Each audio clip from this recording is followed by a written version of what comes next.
ఓం నమో గురుదేవా, ఓం నమో గురుదేవ. అది ఎంత మంత్రం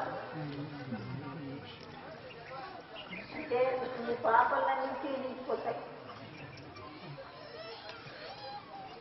భజన ఎత్తిదో తెలియరా, నిజముడనుగని నడువరా. భజన ఎట్లా ఆనంద భజన లోపల, మన లోపల కూడా భజన ఉంటుంది అన్నమాట. దాన్ని నిశ్శబ్దంగా కూర్చొని మౌనం వహించి వినాలి. సంకీర్తన వస్తుంది, అన్నీ వస్తాయి. అది తెలుసుకున్నాలి మనం. దానికి భజన ఎత్తిదో తెలియరా, నిజము కనుగొని నడువరా. మన లోపల ఈ పేటి తప్పుల తాళలు కీర్తనలు ఇవన్నీ వస్తాయి, వినపడతాయి. ఎట్లా వినపడతాయి? నిశ్శబ్దంగా కూర్చుంటే అప్పుడు అవన్నీ సంకీర్తనలు వస్తాయన్నమాట. అవి తెలుసుకోండి.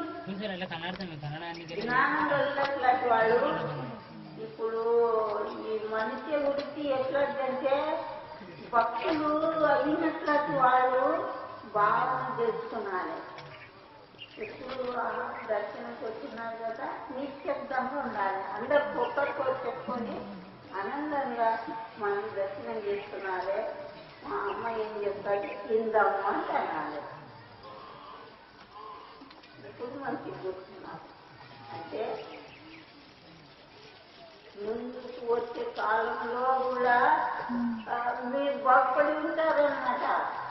జన్మ జన్మాంతరంలో మానవ జన్మం చూసి కష్టాలు చేసుకోండి. ఇది ఈయన జన్మకి పోరాదు. పాప కృత్యం చేసి ఈయన జన్మకి పోవద్దు. ఇప్పుడు నిన్నెవరన్నా తిట్టితేనే వాళ్ళ మీద పరుపు వచ్చి కొట్టడానికి పోతావు. అయితే అది నీ వల్లంగా గొంతు కోసి మీరు మాంసం దానికి మాంసం తింటే అది పంపు పడుతుందే కదా. ముందు జన్మ లేదా ఎవరికి నీవు వెళ్తావు, అది పిల్లేసి అది ఏడబట్టుకుంటుంది, గీల గొంతు పట్టుకుంటుంది, పట్టుకొని రక్తం తీసుకుంటుంది. పడతా నన్ను ఇట్లా చంపించి ఇప్పుడు నిన్ను చంపుతుంది ఏమంటారు అనుకుంటా, రక్తం తీసుకుంటుంది. అప్పుడు అది చచ్చిపోతుంది. ఆ చచ్చిపోయిన తర్వాత అది వడేస్తుంది. అట్లా తిరిగి వస్తుంది. అందుకు వచ్చాక తిరిగి వచ్చి తర్వాత మాసం తీసుకొచ్చాక అట్లా ఇది జ్ఞానం. ఈ మనిషి వృత్తి లోపల గుణలు, ఆ గుణాన్ని తీసేసుకోండి. ఎట్లా గుణాలు? ఈ రజగుణము, తమ గుణము, సత్వగుణము. సత్వగుణానికి రాండి, రజగుణాస్తుడు సత్వగుణానికి రాండి, తమగుణాస్తుడు రజగుణానికి రాండి. అది తమగుణ సంస్కారం ఏది తెలియదు దానికి. ఆ గుణ సంస్కారానికి ఏం తెలియదు, పాపం తెలియదు, పుణ్యం తెలియదు, చేసేటొక్కటే. అట్లాంటి దానికి తెలుసుకోండి. ఒకరికొకరు దాన్ని మననం చేసి తెలుసుకోండి. ఒక్కరే తరించరాదు. అది జ్ఞానం వేస్తాడు. ఎవరైతే జ్ఞానం కలిగిన వాళ్ళు ఉంటారో వాళ్ళు జ్ఞానం చెప్పుకుంటే అదమునికి జ్ఞానం చెప్పుకుంటే వాడిని తరింపజేయకుంటే వీళ్ళు అదము స్థితికి వెళ్ళిపోతాడు. జ్ఞానం గురువు అంటారు. దానికి మీరు మంచిగా తెలుసుకోండి. ఇది మానవ జన్మము వచ్చింది, మా దుర్లభం. మానవ జన్మం చిక్కుతనే మా దుర్లభం. మళ్ళీ జన్మాంతరం ఇదే మానవ జన్మమే పుట్టాలి. ఎందుకు? అది కొందరు జ్ఞానం తెచ్చినట్లాంటి వాళ్ళు జన్మని వద్దంటారు. ఎందుకు వద్దంటారు? ఈ జన్మం ఏమి లేదు వస్తుంది అంటారు జ్ఞాని. అజ్ఞానేమో ఇంద్రియాల కర్మల్ని బోధించుకుంటా ఆనందపడతారు. అయితే నేను నా దృష్టాంతం చెప్తాను. నాకు మంత్రం ఏం మంత్రం అంటే ఒకటి మంత్రం. ఏమంటాము? నేను అందరిలాగా కావద్దు, నేను అందరిలాగా పోవద్దు. ఈ సంసార పన్నులలో వాళ్ళు వేస్తే కూడా ఇది దేవుని ఎక్కడైనా పడేసి నేను అందులో పోను అని ఇది మనసులో ఉన్నది. ఈ సిద్ధాంత మంత్రాన్ని పట్టుకొని ఇంతవరకు అదే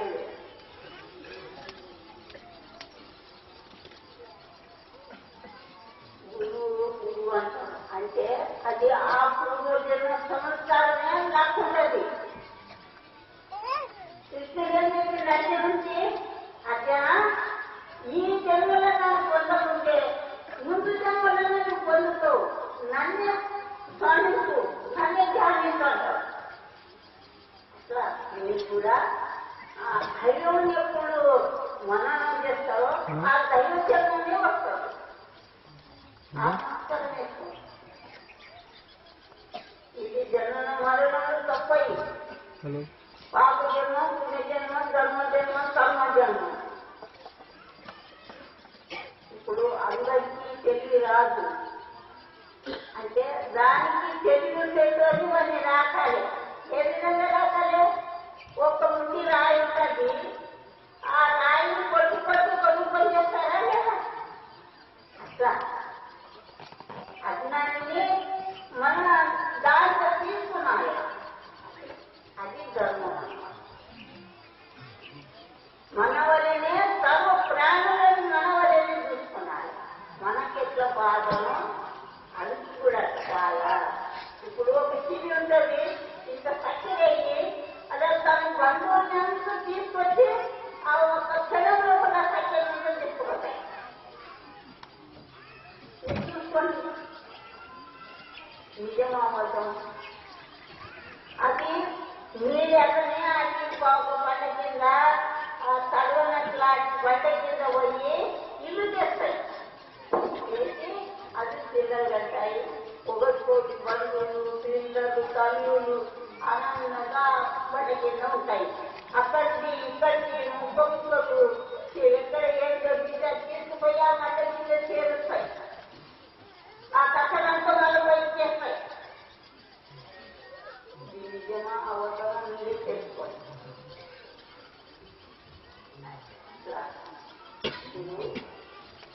భక్తులు ఉంటేనే జ్ఞానాన్ని తెలుసుకుంటారు.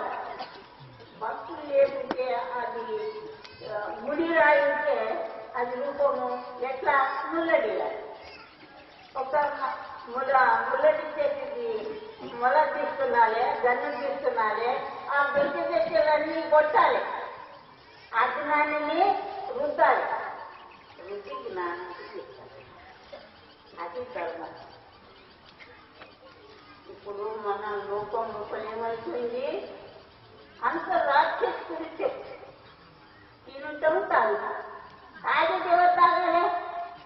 అది తెలుసుకొని దొంగ తాగి నిజం లోపల మంచిగా ఒక తరగతి ఇంట్లో కూడి ఆ దొంగతనం చేయడానికి తాగాలి.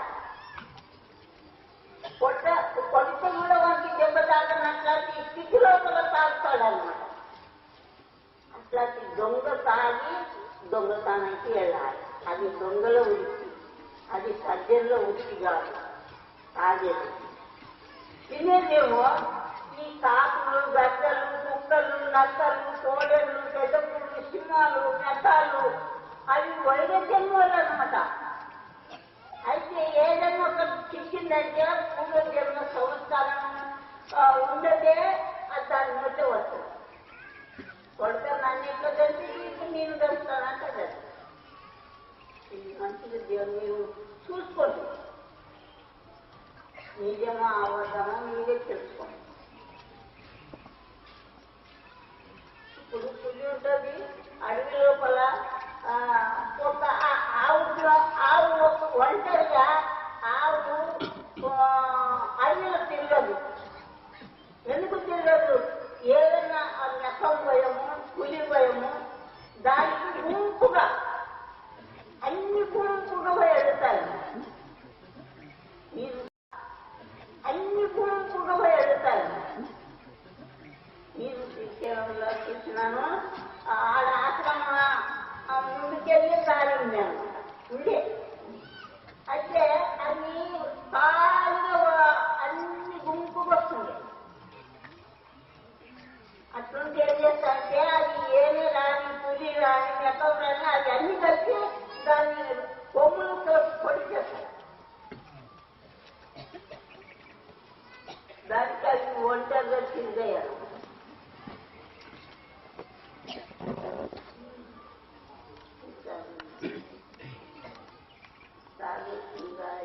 చెప్తే అది చేస్తుంది చాలా ఉంటాయి. కానీ మీరు పట్టుకొని ఒకటి పట్టుకుంటే ఇక ముందు జన్మకి జన్మాంతరానికి అమ్మ దర్శనం పొందుతారు.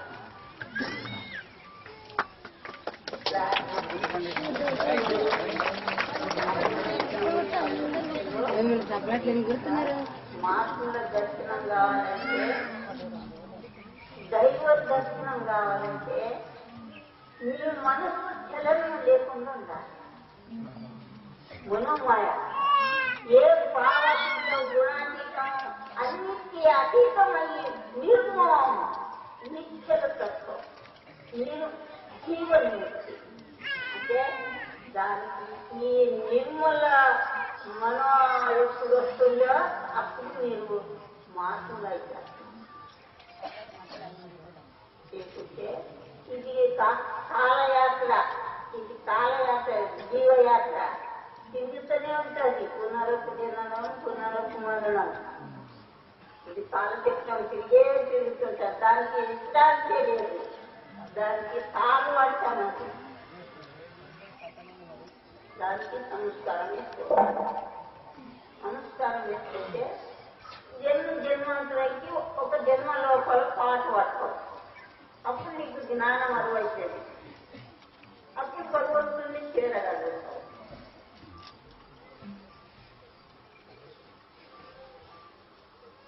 నేను చదువుకున్న దాన్ని కాదు, నాకు భాష లేదంటే నాకు అంత విశేషంగా రాదు.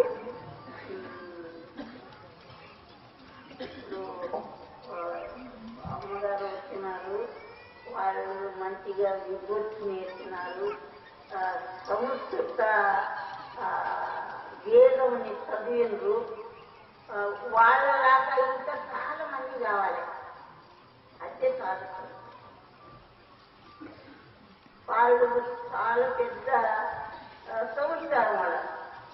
కానీ చిన్న వయసు ఇంకా వాళ్ళలాగా అట్లాంటి 4,000 మంది అట్లాంటి తయారైతే ఈ ధర్మాన్ని నిలబెట్టగలుగుతాం. అంత భాషను చేసుకుంటా తిరుగుతాం. ఇప్పుడు మొదలు మేము చిన్నతనంలో ఈ ఆర్య సమాజి దయానంద సరస్వతి స్వామి బోధ చేసిన తర్వాత ఆర్య సమాజి వాళ్ళు వెళ్ళి ఊరూరికి పల్లెటూరికి తిరిగి చెప్తుంది. అంటే ఆ ఊరూరు వచ్చి కూడా మార్పు అయ్యింది అన్నమాట. ఇప్పుడు వాళ్ళు కూడా చెప్పేది ఆర్య సమాజం వాళ్ళు కూడా రాజకీయంలో పోయి ఆశ కొడిపోయింది. ఎక్కడ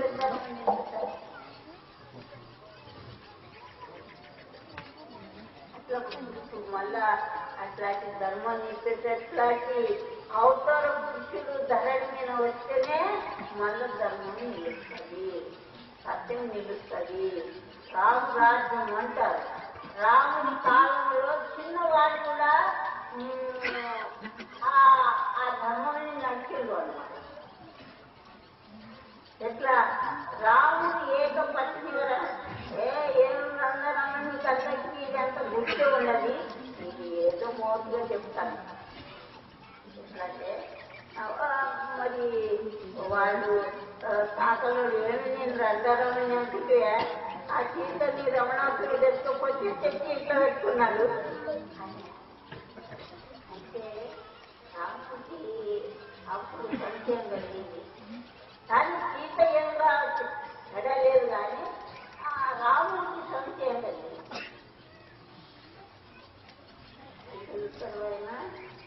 లక్ష్మణుని ఇస్తాడు. ఈ సీతనారాయణ లక్ష్మణుని తీసుకుపోయి మరి శిష్యులను కలిసేసి ఆ తల్లి నాకు చెప్పి చేస్తాడు. అప్పుడు లక్ష్మణ ఏమనుకుంటాడు, నాకు నేనేం చెప్పాలి, కళ్ళని సీతని కలుపు చంపేయమంటాడు, నేను ఎట్లా చంపుతూ అంటానని అరణ్యంలో కూడా వదిలిపెట్టా. మీకు అందరికీ కూడా ఏ చేస్తాం గుర్తు ఉన్నది, ఇంకా జాగ్రత్త చేస్తాను. అట్లా మళ్ళా రాముడు సీత మళ్ళా లక్ష్మణ ఆయన కుశల కుమారుడేమో అన్నిట్లా కాలిపోతాడు, లవ కుమారుడేమో సీతనేమో అగ్నిలకెళ్ళి ఆనందంగా వచ్చేస్తాడు. అప్పుడు మళ్ళా రాముడు ఆనందంగా కొడుకుని భార్యని తమ్ముని ఆనందంగా పెట్టుకొని రాష్ట్రం చేస్తాడు.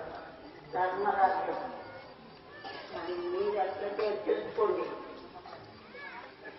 జన్మంతము తప్పదు, సత్యాన్ని పట్టుకోండి, అసత్యాన్ని దురుస్తుంది, అధర్మాన్ని దురుచుకోండి, మళ్ళా సౌఖ్య జన్మం వస్తా.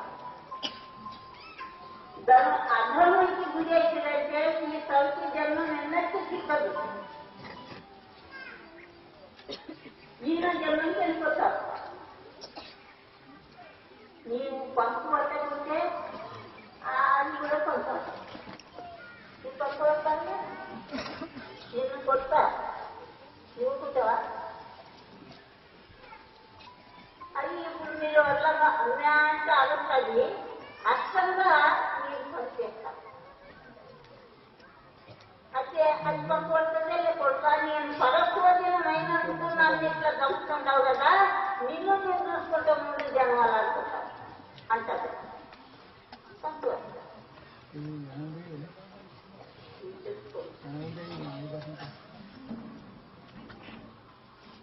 అందరికీ ఇప్పుడు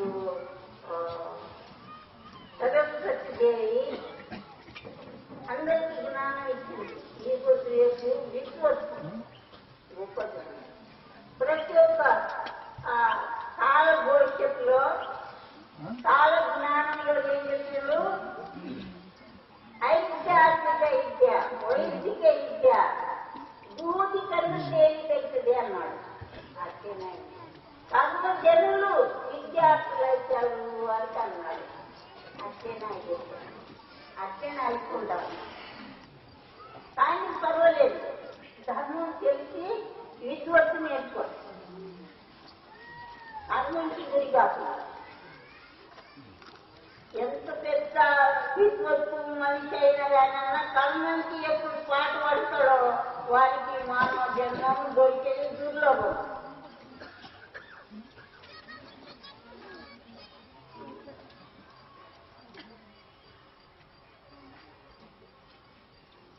మీకు ఏదైనా సంశయం ఉంటే మరి ఆ అమ్మని అడుగుతూ మళ్ళా అమ్మకు తెలిసిన పని చెప్పుకోండి.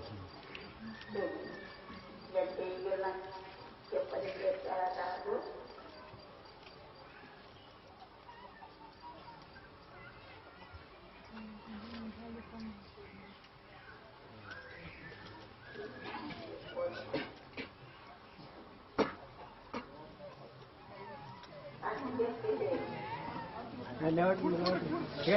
కాలం కాలిపోయేది. జాగ్రత్త పడుంది, భక్తులు వచ్చి వైద్యులో కాలం వస్తుంది, అప్పుడు మీకు కళ్ళు తెరుస్తారు, ఇప్పుడు తెరవరు.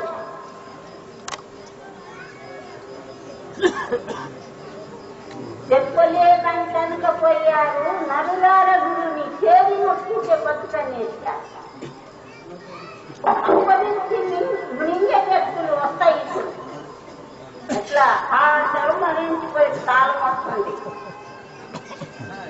అంటే ఇంకా సమయం రాలేదు, ఆగుతున్నది, అది తప్పదు.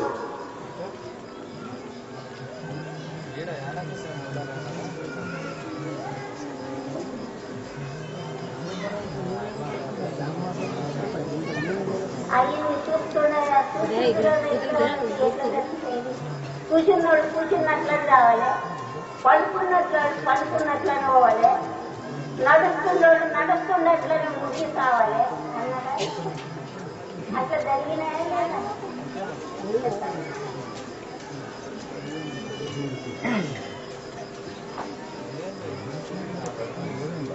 తల్లి తెచ్చుకొని కాలు భవిష్యత్తు చూడలేదు. అది కాలు భవిష్యత్తు కాదనేసి వాడు నర్కంకి గురి అయిపోయి వాడు జన్మాంతరాన్ని మానవ జన్మకి చదవాలి. అది నాద బ్రహ్మ వాక్యం అన్నమాట. అది ఊప వచ్చేది కాదు, కాల భవిష్యత్తు వచ్చేది కాదు. ఆ మనసుని లయించినకే అట్లాంటిగా వస్తుంది. అది అందరికి వచ్చేది కాదు.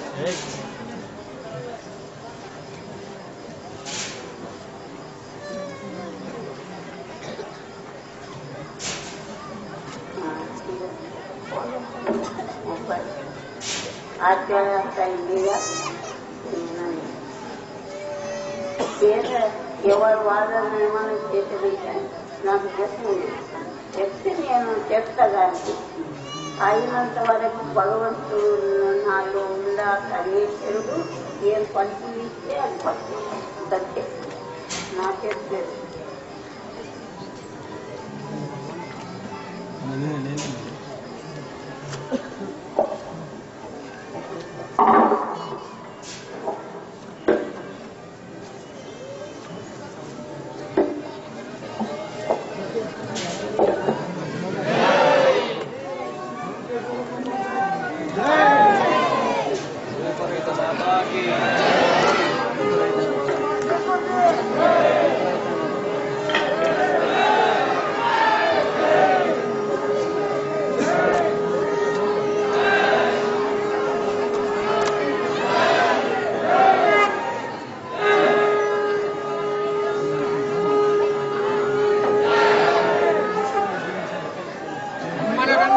मानिकेश्वर माता की लोक रक्षण मानिकेश्वर माता की अंत रूपी मानिकेश्वर माता की स्वरूपी मानिकेश्वर माता की लोक रक्षण मानिकेश्वर माता की